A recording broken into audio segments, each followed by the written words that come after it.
When we are silent, we condone violence. And when it comes to violence, it seems that it's not just a question of who, but when. And constant reminders of this danger surrounds us, giving us a sense of hopelessness. Yet, through all adversity, we, as Eastern Michigan University students, alumni, and faculty, have fought against violence with action, with numbers, with your voice, and we were heard. After the Stop the Violence March, Ypsilanti and EMU police came together to ensure the safety of both off and on-campus student residents. Our voices even gave hope to people outside our community. Joshua Kennedy was among the alumni here at EMU. He started the Men in Black Success Network on campus and continued his involvements ever since. We are a nonprofit mentoring organization. We're actually in Ypsilanti High School and Flint Southwestern High School, and we mentor these young men bi-weekly. I'm the co-founder because Brandon Britt, who's actually the now president of Black Student Union, because the year I was president, he was my mentee, my little brother, you know, and now he filled in those shoes as well. I'm not going to reveal who is on the panel and who our keynote speaker is for this year, but you're more than welcome to come. Men in Black 3 will be February 6, 2014 in the EMU Student Center. So I really hope you all come and see the dynamic men that we have there. The success of the Stop the Violence March gave Joshua, Adrian, and their team the confidence to proceed with the vision to march down Woodward Avenue of Detroit in protest against violence in their community.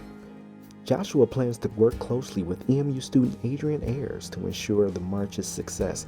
Adrian was the cornerstone of the Candle Vigil poster signing for the death of EMU's wide receiver Demarius Reed.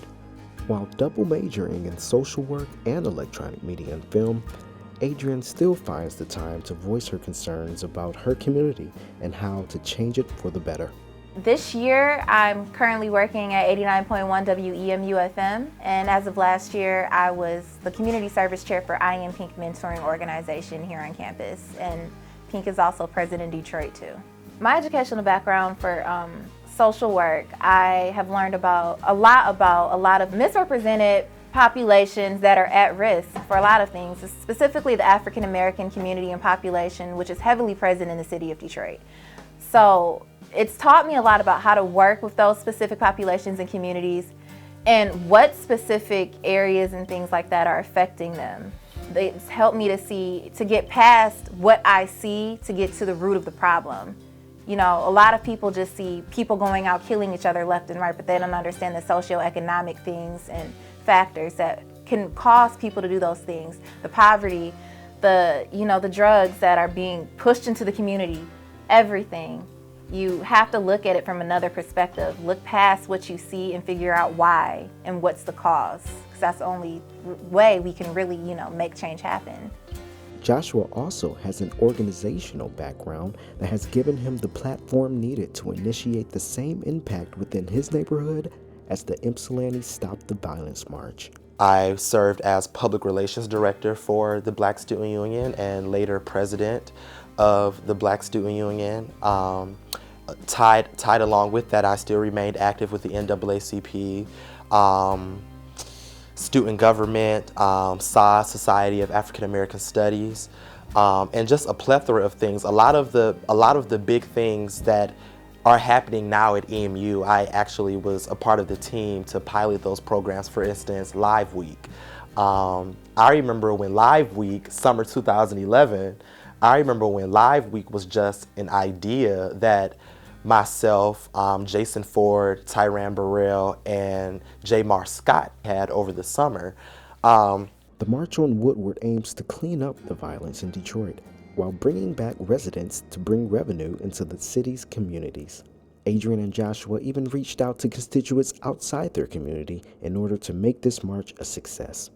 The conference we were at today had a guest speaker that came in and gave this whole PowerPoint presentation about the various buildings that have been bought downtown in the Midtown and New Center and Techtown area. And it really pissed me off because I was like, this isn't Detroit.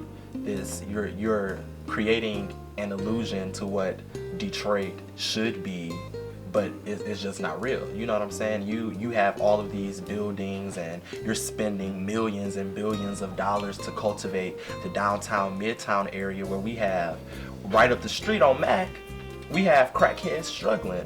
We have children trying to get to school. Right up the street on Mack, we have schools closed. So I appreciate the progression that those specific areas are making, like downtown. I appreciate that because it's affluent. I would like to see it become affluent with, you know, young black intellectuals. The March on Woodward seems to come at a time when it's most needed.